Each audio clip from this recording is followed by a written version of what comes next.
it was impossible to find any vintage Chanel bags that held up well as an Hermes bag would have. So I'm not sure, this argument to me doesn't make too much sense.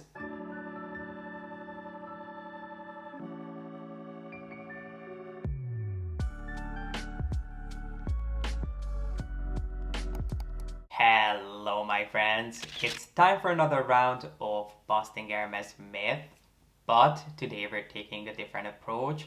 Rather than just talking about some popular myth and questions, I would also love to have an open discussion with you about this comparison that's being thrown a lot lately between Chanel and Hermes, especially now that Chanel has just had their I don't even know, 10th price increase in the past 3 years, and they're creeping up to be on par with Hermes' pricing, if not even overpassing them in certain lines. So, without further ado, if you'd like to hear my thoughts on whether it's time for you to kick Chanel to the curb and go full force ahead with building your Hermes collection, or if there's still a time and a place for them, then please be sure to give this video a thumbs up and keep on watching. Let's quickly touch on this age-old debate, even though I know for a fact that we have talked about this before, which is the argument of sticker on the hardware or sticker off. It doesn't matter how many times I post close-up of my bags or if I show them in videos. If you can see the sticker on the hardware, I always get questions and messages and warnings that I'm going to ruin the hardware of my bags if I don't take off the sticker immediately. And this is a question that you really don't have a direct answer for. Depending on who you ask at Hermes, you're going to receive a different answer each and every single time. Trust me, I have asked every single person that I have ever worked with at Hermes, and I received a different answer based on their own experiences and their own ethos. So what I did is I asked some of the craftsmen who I've had the pleasure of meeting over the years, and this is the answer that I received from them. So this is what I personally follow. But I would say the best resource that you have when it comes to anything and everything Hermes is the person you shop with. So whatever they say, you should follow. But this is what I personally do based on what I have picked up over the years.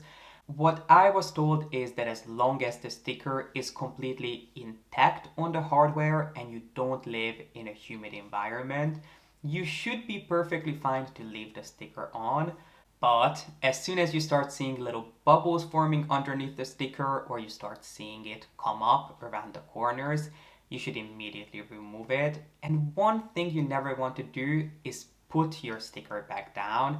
If you take the stickers off to go to an event or to take a picture, you never want to put the sticker back on because you can trap dust, little things from the air underneath the sticker that can scratch the hardware and start oxidizing it, which will get you in quite a bit of trouble. So that's not something that you want to do. But if your sticker is completely intact and you take good care of your bags, you don't keep them in a humid environment, or you don't live where it's constantly humid, you should be fine to go. If you do, you might want to take the sticker off sooner rather than later, just because the moisture in the air can interfere with the glue, and if you go to remove it later on, you might find that there's a little bit of residue left behind. But I would just say, if you like the way the stickers look on the hardware, if they give you more confidence about using your bags because you don't have to worry about them as much, keep them on for as long as you want to. Just make sure that you pay attention to any changes on the hardware. And if you don't like the way they look, take them off as soon as you want to. At the end of the day, it really doesn't matter, because if something was to happen to your hardware, either because you were too rough on your bag or because you didn't remove the plastic on time, the hardware is one of the easiest parts on the bag to fix. It's something that can be swapped.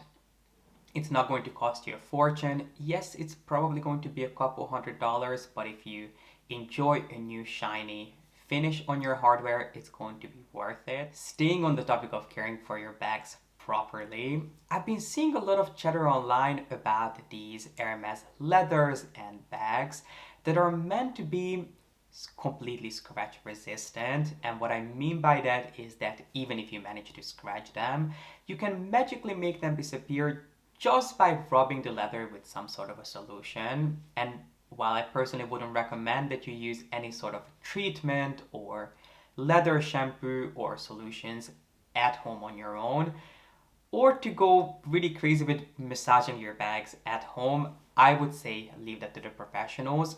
It is true that there are certain bags and leathers that are known for recovering from a facelift quicker than others, and those skins tend to be heritage leathers. So think leathers like Berinia and Box that yes now are being used on accessories and bags, but don't forget that they were initially hand picked to be used to make harnesses, saddles, and everything a horse rider could possibly need in the stable, even riding boots, which are pieces that really have to stand the test of time. They are being put to the test every single day. They cannot be babied, you cannot be delicate with them. They're going to be on these gigantic, beautiful, but extremely powerful animals, and they have to keep both the rider and the horses safe. So they had to make sure that they choose leathers that are extremely substantial and hard wearing.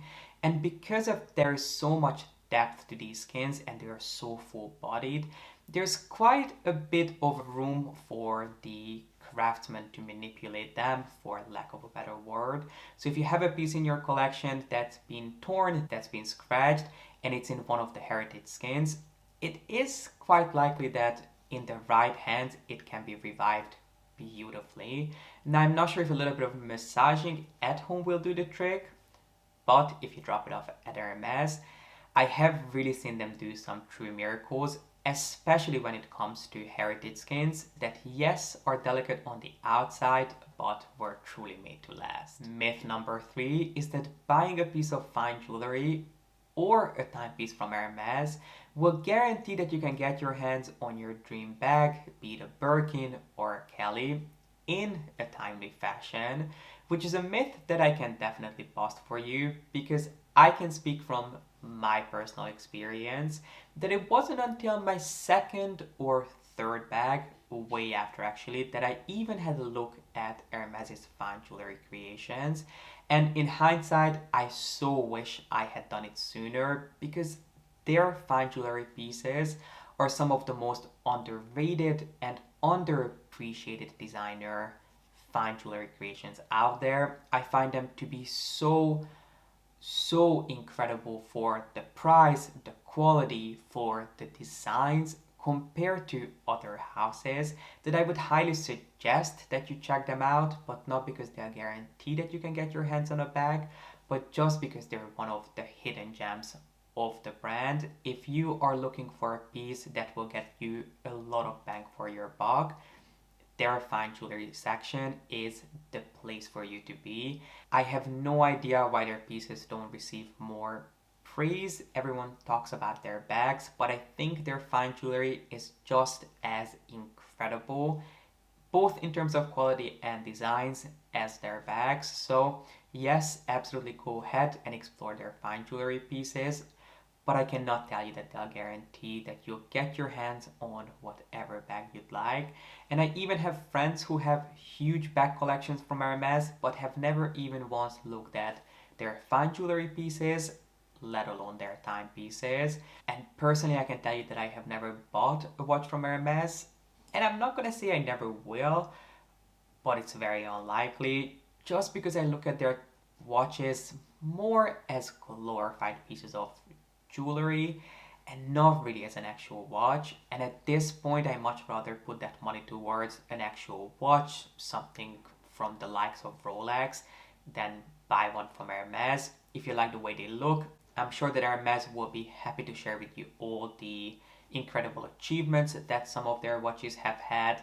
They are incredibly proud of the fact that they make their mechanisms in-house, and they also collaborate with some of the biggest names in the watch field. But personally, for me, they are just not worth it.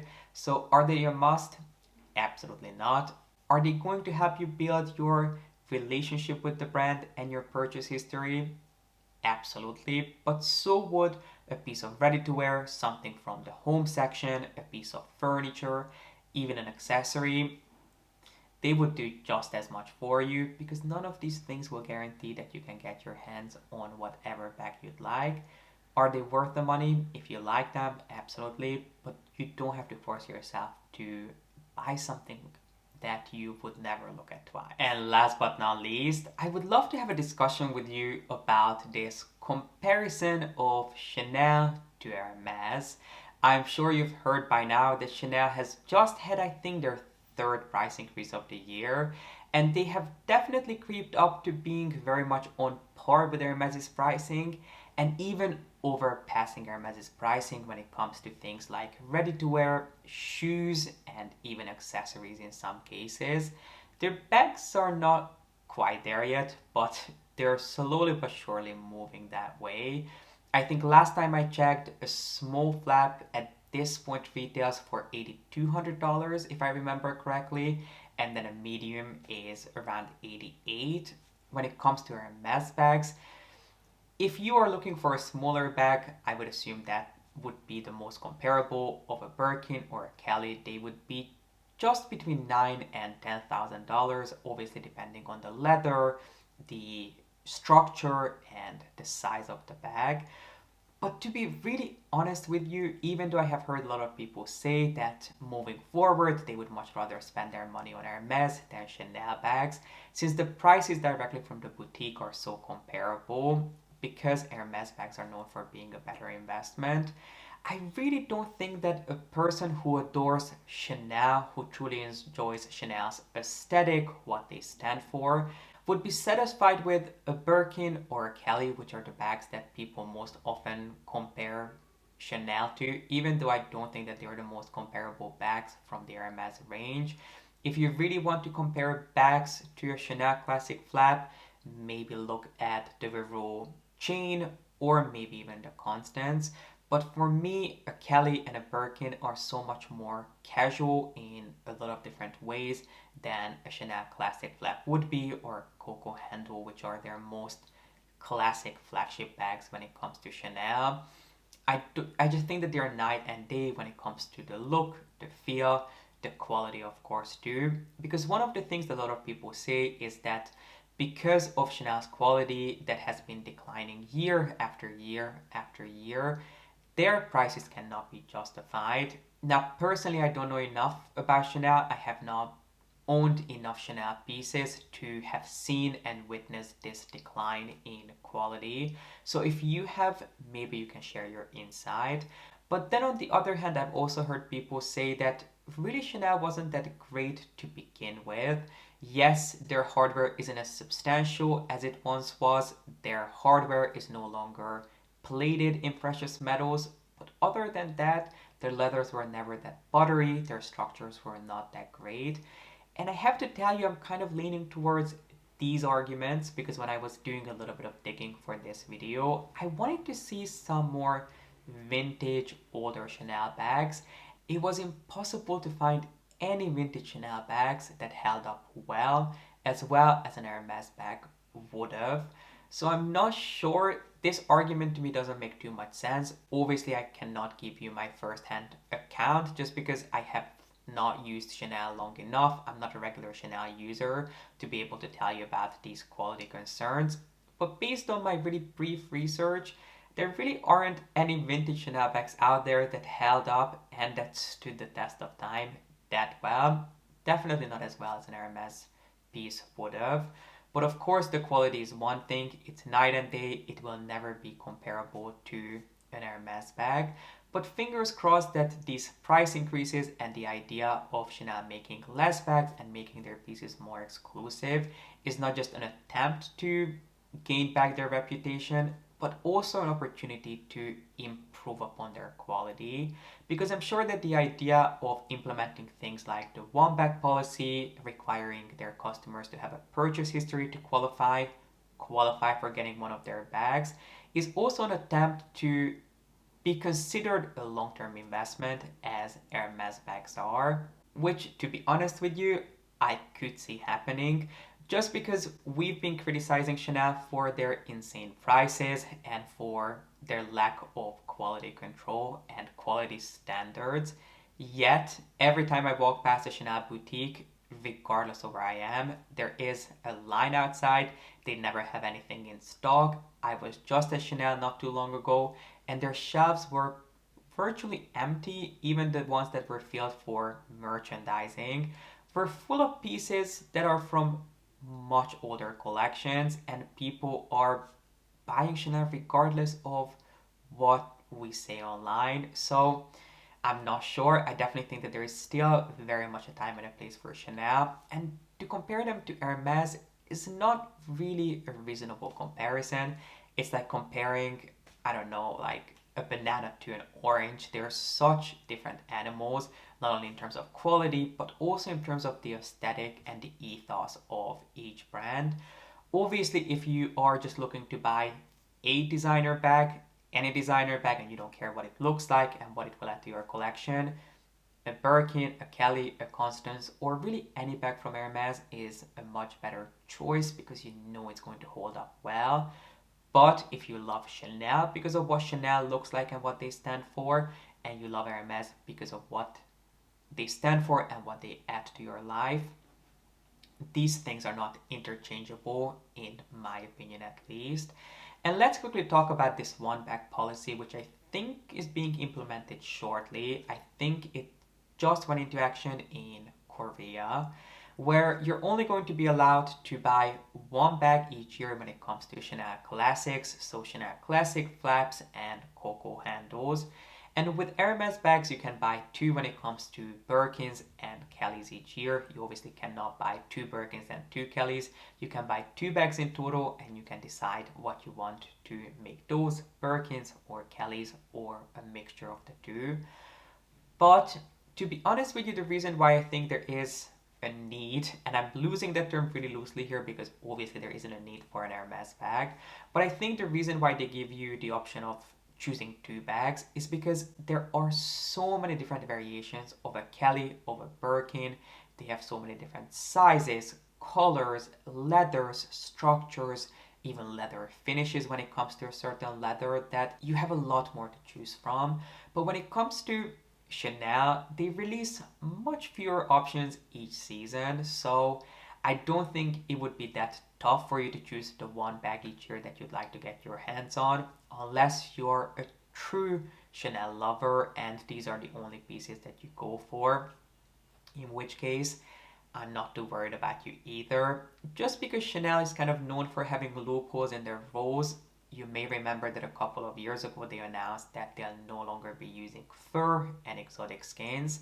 Yet, to this day, they make pieces out of shearling, and no matter how you look at it, shearling is still fur. Mohair and cashmere and wool, obviously they are not fur, they are animal derived, but they are not technically a fur. But shearling, not to be grotesque, is fur attached to the leather, which I'm pretty sure is the definition of fur. So, they got some good press and some applaud for their decision not to use furs in their collections any longer. But bags and shoes are still very much around in shearling. So if you've been a big Chanel fan for a really long time, I'm not too worried about you. I think this one bag policy has a lot more to do with gaining back their reputation, getting some good press, and maybe cracking down on resellers, just because these past couple of years, shopping and getting to stores hasn't really been a big priority for most people. So what I've noticed is that resellers have been going into the boutiques as soon as collections dropped. They cleared shelves and then put everything on the resale market. So I think this new rule has a lot more to do with cracking down on resellers and making sure that there are enough bags to go around for everyone who's interested. And when it comes to the purchase history, I highly doubt that you're going to need as extensive of a purchase history as you need with Hermes. Why? Purely because Hermes creates everything under the sun. They have so many métiers. But when it comes to Chanel, you can only choose from ready to wear, accessories, SLGs, and shoes. And then, yes, some stores will also carry fine jewelry and beauty, but you're not going to have homeware, furniture, as many timepieces as Hermes does. Yes, Chanel also makes a handful of timepieces, but I can just not see Chanel being able to require their customers to have such a long purchase history. If anything, it will help people get their hands on their dream bags quicker, but I don't think if you've only ever purchased one card holder from Chanel, you'll be turned away. Keep in mind that this is just my prediction. Thankfully, at this point, Chanel bags you can still buy pre-loved or from the resale market. I did a little bit of digging beforehand, as I said, and I noticed that you can buy pretty much brand new Chanel bags for around the same price as they would be directly from the boutique.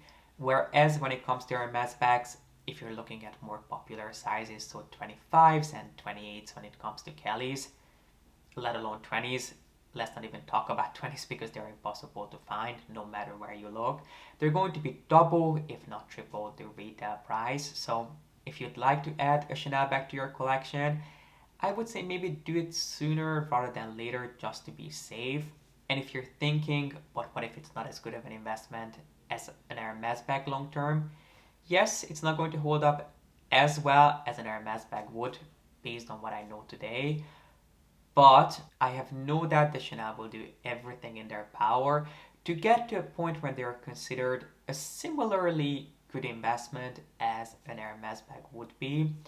But regardless, I still think that there is both a place for Chanel and Hermes. If you're a fan of the classic flap, you're not going to be happy with a Kelly. And if you love a Kelly or a Birkin, you're not going to be happy with a Chanel classic flap. If you'd like me to do a video on bags that are in my opinion more comparable to Chanel, if at this point you just think that I'm not willing to spend the money on them, let me know and I can definitely do a video on some more comparable designs, some of which might actually give you a little bit more bang for your buck. But this is what I'm thinking based on what I know today. Maybe I'm just taking it too lightheartedly because I'm not super invested in Chanel, but I don't see that big of a change happening here. I guess I'll just have to wait and see. But please let me know what you think. What are your thoughts? Are you still going to be buying Chanel? Are you completely discouraged from buying Chanel pieces? What do you see them doing in the future?